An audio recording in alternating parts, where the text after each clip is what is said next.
Good morning every students, कैसे हो। Modern college की ऑनलाइन क्लासों में आपका स्वागत है। मॉडर्न कॉलेज ने जो ऑनलाइन प्लेटफॉर्म बना रखा है कि भाई विद्यार्थियों का नुकसान न हो, रेगुलर स्टडी से वो कनेक्ट रहे, उसी के अंदर अपन पॉलिटिकल साइंस के अंदर राजनीति विज्ञान के मूल आधार बुक जो अपनी चल रही थी उसका जो अध्ययन कर रही थी, उसमें अपन ने लोकतंत्र बहुत सारे लेसन अपन ने देखे। आज अपन जिसके ऊपर चर्चा करेंगे वो रहेगी शक्ति की अवधारणा। शक्ति की अवधारणा यानी शक्ति, सत्ता और वैधता, ये इम्पोर्टेंट लेसन है जो इसमें चलते हैं। तो आज जो अपन जिसकी स्टडी करेंगे वो करेंगे शक्ति की अवधारणा। देखिए, शक्ति की अवधारणा, कॉन्सेप्ट ऑफ पावर, इंग्लिश में क्या बोलेंगे इसे, कॉन्सेप्ट ऑफ पावर। शक्ति, शक्ति जो है, बात करें अपन शक्ति, इंग्लिश में इसे बोलेंगे पावर। क्या कहेंगे? पावर। आधुनिक राजनीति विज्ञान की केंद्रीय अवधारणा है। शक्ति जो है, पावर जो है, वो आधुनिक राजनीति विज्ञान की केंद्रीय अवधारणा है। एट प्रेजेंट, वर्तमान में आधुनिक जो पॉलिटिकल चल रही है राजनीति विज्ञान, इसकी केंद्रीय अवधारणा है क्या? शक्ति। राज्य, संप्रभुता, सरकार, कानून आदि में शक्ति को प्रमुख अंतर्निहित तत्व माना जाता है। राज्य के अंदर देख लीजिए, संप्रभुता में देख लीजिए, सरकार के अंदर देख लीजिए, कानून में देख लीजिए, इन सब के अंदर जो शक्ति है, शक्ति को प्रमुख अंतर्निहित तत्व माना जाता है। कैटलिन और लासवेल, एक ही दो विद्वान हैं राजनीति के, कैटलिन और लासवेल। क्या नाम है इनका? कैटलिन और लासवेल। इन्होंने तो राजनीति विज्ञान को शक्ति का विज्ञान ही कहा है। इन दोनों ने जो राजनीति विज्ञान है अपना, राजनीति विज्ञान, इन दोनों ने क्या है भाई, राजनीति विज्ञान को शक्ति का विज्ञान कहा है। शक्ति का विज्ञान कहा है। कैटलिन और जो लासवेल है, ये राजनीति विज्ञान को किसका विज्ञान मानते हैं? शक्ति का विज्ञान मानते हैं। विलियम रॉबसन राजनीति विज्ञान को समाज में शक्ति, उसकी प्रकृति, आधार प्रक्रियाओं, विषय विस्तार तथा परिणामों से संबंधित सामाजिक विज्ञान मानता है। कौन?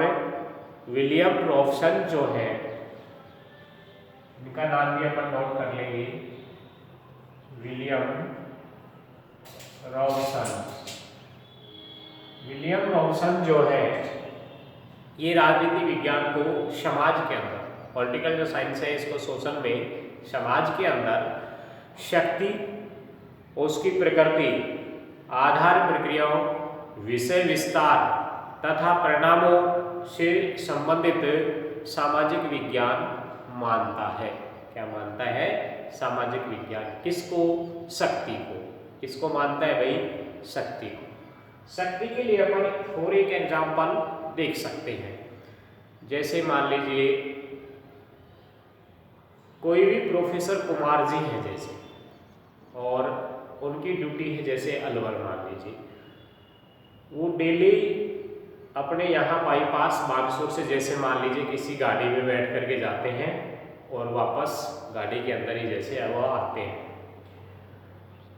अब एक दिन क्या हुआ, जैसे वो घर से मान लीजिए थोड़ा लेट जाते हैं, उससे पहले ही सीटें सारी गाड़ी की क्या हो जाती हैं? बुक हो जाती है।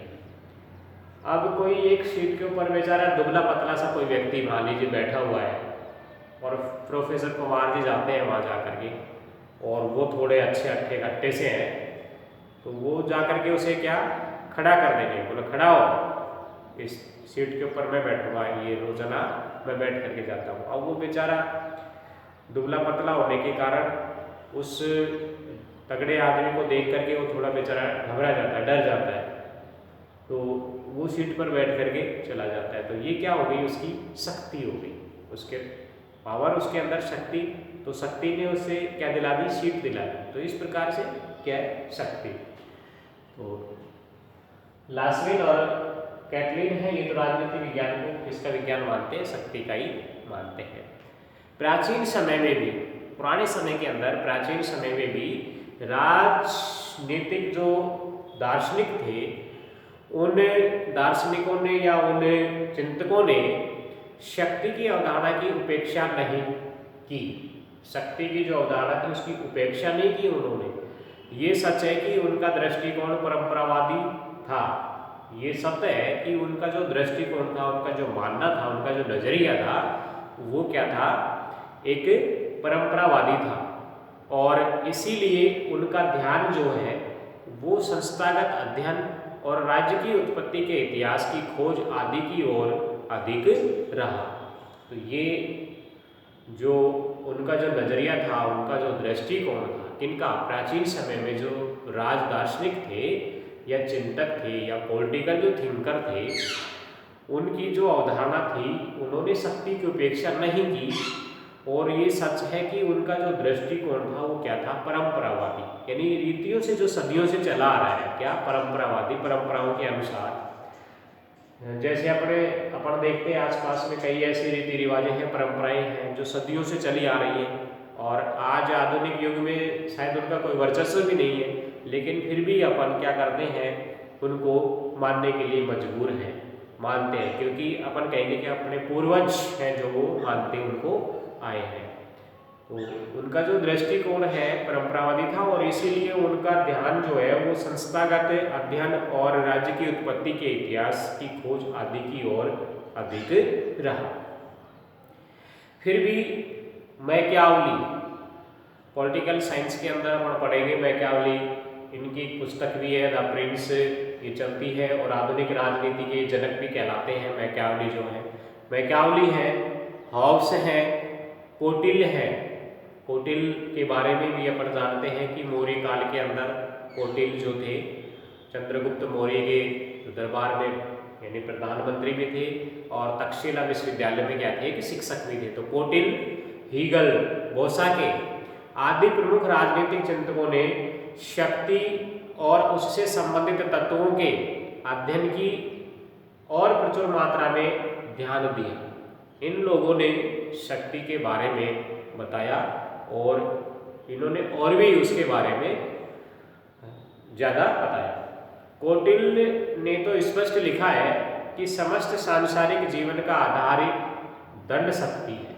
कौटिल्य ने तो यहाँ तक भी लिख दिया, क्या लिखा भाई, नोट करेंगे और लिखेंगे कि कौटिल्य ने क्या लिखा है, कौटिल्य के द्वारा क्या लिखा गया है। कौटिल्य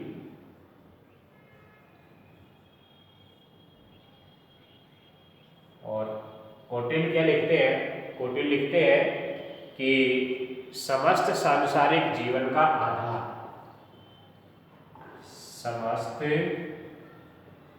सांसारिक जीवन का आधार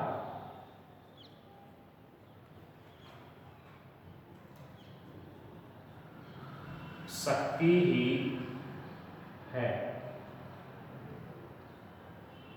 क्या है, शक्ति ही, यानी दंड जो दिया जाता है, दंड शक्ति ही है। समस्त सांसारिक जीवन का, यानी समस्त संसार का जो जीवन है उसका आधार क्या है, शक्ति। अपन ये देखते हैं, जैसे मान लीजिए अपन कॉलेज में देखेंगे, अपन जाएंगे कॉलेज के अंदर अध्ययन करने के लिए, तो अपने को डायरेक्टर सर, प्रिंसिपल सर और लेक्चरर्स जो है उनके पास में वो पावर है, उससे अपन क्या थोड़ा सा उनसे डरेंगे, कि वास्तव में डरना ही पड़ता है। तो ये क्या है, उनकी शक्ति। तो समस्त सांसारिक जीवन का आधार क्या है, शक्ति। ऐसा किसने कहा, ऐसा कौटिल्य ने कहा है। हॉब्स का विचार बी ये है कि सभी मनुष्यों में अधिक से अधिक शक्ति प्राप्त करने की एक ऐसी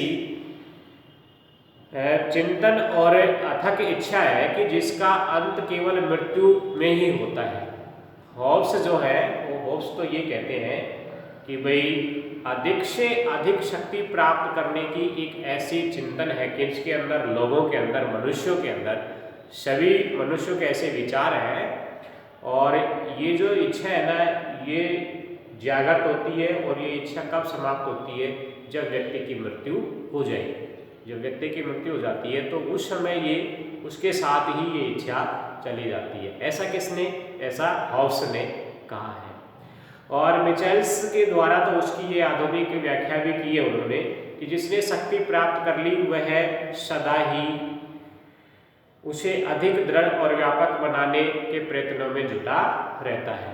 कि जिसने शक्ति क्या कर ली, प्राप्त कर ली, तो वो सदा ही क्या करेगा? उसे और अधिक दृढ़ बनाएगा, उसको व्यापक बनाएगा, उस प्रयत्न में ही वो व्यक्ति क्या जुटा रहता है। और अपन ने ये भी पढ़ा है कि संगठन में क्या है? शक्ति होती है। तो शक्ति जो है, शक्ति से हर एक काम तो खैर शक्ति से नहीं हो सकते, कुछ जगह शक्ति को छिपाना भी पड़ता है, लेकिन आज अपन देखते हैं तो हर जगह शक्ति वास्तव में काम आती है।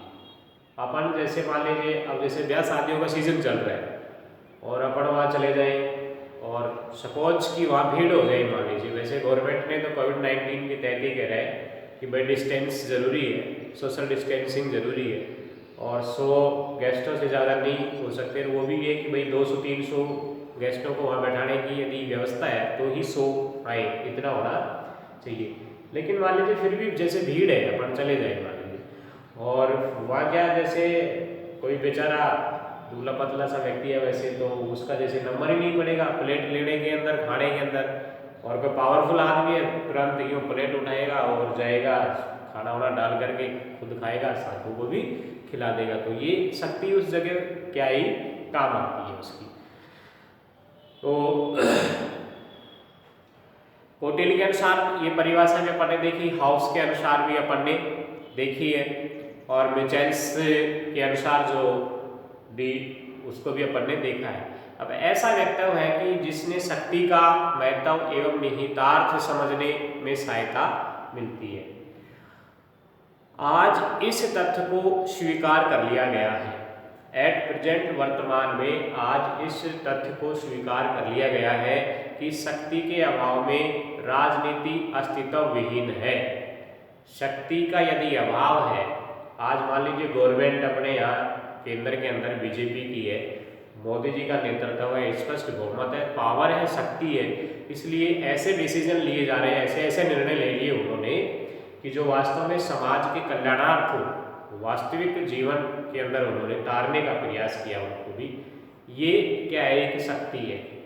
तो शक्ति जो है ना, यदि शक्ति नहीं है, यदि इसका अभाव है, तो फिर राजनीति क्या है? अस्तित्व विहीन है, उसका कोई अस्तित्व नहीं है। जैसे कांग्रेस बिखर गई है, नहीं पहले कांग्रेस जो थी वास्तव में उसी का वर्चस्व था, वह उसी के पास सारी पावर थी, उसी का शासन था, लेकिन आज शक्ति क्या हो गई? उसकी समाप्त हो गई, इसलिए वो क्या हो गई? अस्तित्वहीन हो गई है। कोई अस्तित्व अब इतना नहीं है उसका। राजनीति का क्षेत्र चाहे आंतरिक हो या अंतर्राष्ट्रीय, अपना चाहे राष्ट्रीय है वो या फिर अंतर्राष्ट्रीय मामला है, दोनों में शक्ति को राजनीति से पृथक करना क्या है? कठिन है। शक्ति को अपन अलग नहीं कर सकते। जैसे अभी कोविड-19 का जैसे जिक्र चला, भारत के पास में एक ऐसी वैक्सीन थी मलेरिया से संबंधित, उससे थोड़ा कंट्रोल किया जा रहा था। अमेरिका की राष्ट्रपति ने यहाँ भारत वालों से, पीएम मोदी से कहा कि आप हमारे यहाँ इसको सप्लाई करो। मोदी जी ने मना कर दिया। वो थ्रेट दे रहा है, वहाँ से धमकी दे रहा है, क्योंकि उसके पास पावर है, वो विश्व के अंदर एक क्या शक्ति। और लेकिन जब लोगों ने देखा कि ये लोग इस शक्ति का गलत इस्तेमाल कर रहा है, तो अब उसे क्या दे दी? फटकनी दे दी है। और राष्ट्रपति के जब चुनाव हुए तो नतीजा सबको पता है कि बाइडेन वहाँ पर राष्ट्रपति बन गए हैं। तो ये है कि भाई शक्ति को पृथक करना क्या है? कठिन है। प्रोफेसर हॉन्स जे मार्गेनथाउ के शब्दों में कि हर प्रकार की राजनीति, चाहे वह घरेलू हो या अंतर्राष्ट्रीय, शक्ति संघर्ष की एक क्या है, प्रक्रिया है। शक्ति संघर्ष की एक क्या है, प्रक्रिया है।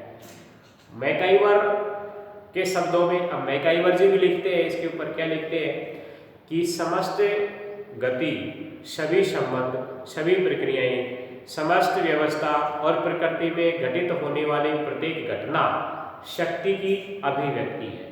क्या है, शक्ति की अभिव्यक्ति है। वस्तुतः राजनीति में शक्ति की वही भूमिका होती है जो हाट अर्थव्यवस्था यानी मार्केट इकोनॉमिक जो होती है, बाजार हाट यानी बाजार के अंदर में धन या रुपए की होती है।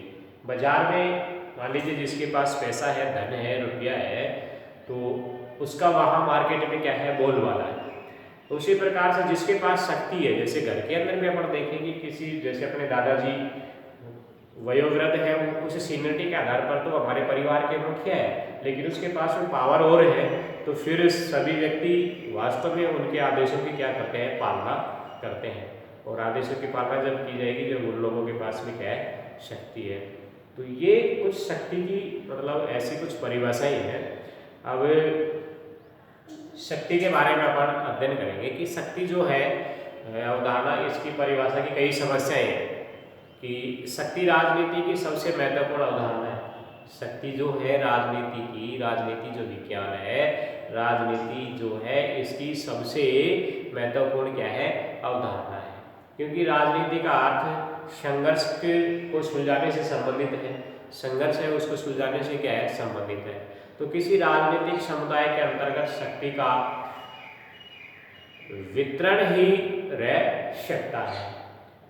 तो ये शक्ति की कुछ क्या थी, परिभाषाएं थी कि वही कैटलिन और लास्विन तो राजनीति विज्ञान को शक्ति का ही विज्ञान मानते हैं। कोटिल ने भी कहा है कि वह समस्त सामरिक जीवन का आधार क्या है, दंड शक्ति है। और किसी व्यक्ति को दंड मिलने का जब भय रहता है तो शक्ति। आज अपन इतना ही, बाकी